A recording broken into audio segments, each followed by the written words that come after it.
What's up, guys? I'm BTC. I know everybody is busy talking about the hamster in a mech, but there was some other really big changes on the PTR as well.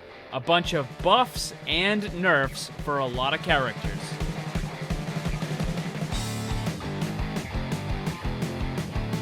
This first change is really big because it's going to affect a bunch of characters directly, and it's also going to nerf some other characters indirectly.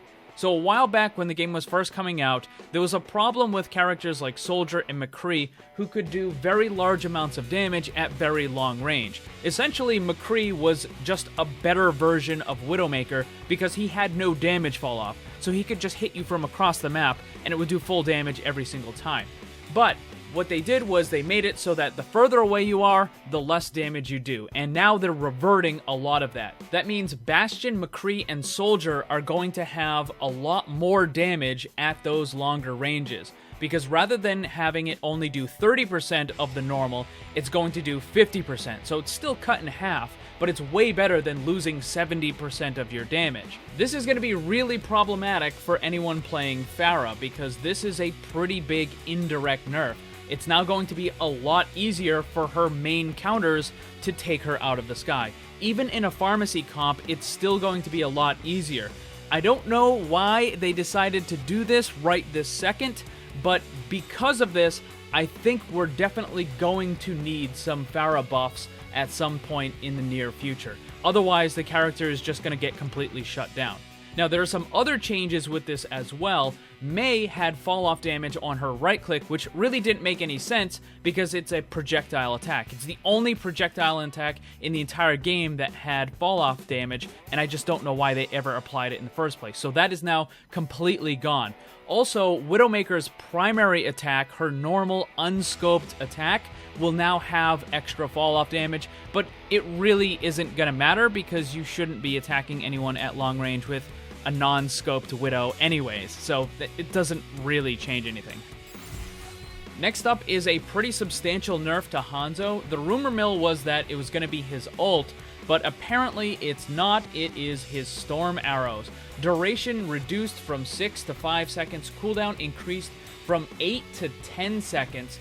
Developer comments, Hanzo's new kit has proven to be a bit too powerful, especially his new Storm Arrow ability. We're lowering the frequency that he can have the ability available to make it more reasonable to play around. So he's still going to have the same number of arrows when he uses his ability, you just have less time to do it and there's a bigger cooldown.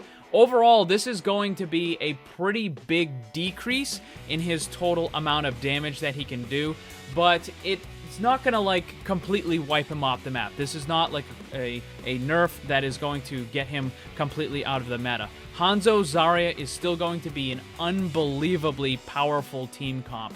So he's not going anywhere, it's just that the character is going to have a little bit more of a trouble getting all of the damage that he has been getting in the past. Now, indirectly, this is going to nerf his ultimate because it means he's not going to get his ult as often as he was before, simply because he's not putting out as much damage. Sombra also got a bunch of changes. Some of these are effectively nerfs, some of them are buffs. Overall, the total impact should be a buff to the character though. So start with the stealth. It now lasts indefinitely, no longer can contest objectives while invisible. Enemy detection radius increased from 2 meters to 4 meters, and the movement speed buff was decreased from 75% to 50%. The translocator also will now last indefinitely, but it can be destroyed. It has 5 health. So originally I thought it was only going to be Sombra that was going to be able to destroy it using the interact key, but as it turns out, the enemy is now going to be able to destroy it as well. Developer comments, these changes allow Sombra to move more easily, play as an infiltrator, and scout for her team, as well as give her time to pick and choose when to reveal herself to ambush her enemies. These changes are going to do a couple of things. First, it lowers the skill floor of the character, meaning that more people are going to be able to play the character and be somewhat effective with it because it's going to be easier to play. But at the same time, it raises the skill ceiling of the character a little bit more as well, and allows you to do a bunch more stuff that you probably couldn't have done before. overall, I think what's going to happen is the good Sombra players are going to get better, and the bad Sombra players are going to get worse.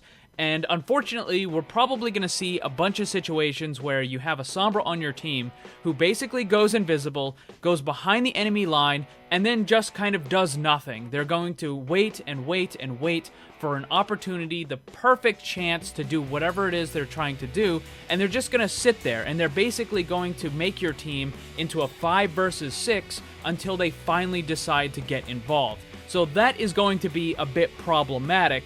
But again, for the good Sombra players, they're not going to be doing that, and they're going to be using that new infinite stealth a lot more effectively, and just being a lot more of a disruption and getting a lot more information to the rest of the team. So this is where the voice comms and stuff is going to really come into play, because for a more coordinated team, if you have a Sombra in the back who's able to tell you, this is where this character is, this is where this character is, you know, these are the positions, this is what their ult is, you know, all that sort of stuff, it's going to be a lot more beneficial than it was before.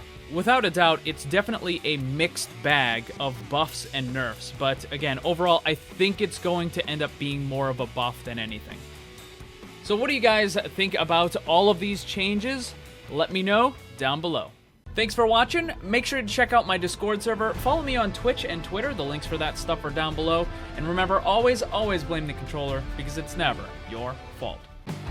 Also, special thanks to all my Patreon supporters for helping to make this all possible. If you'd like to see what kind of cool rewards you can get for supporting the channel, check the links on screen and down below.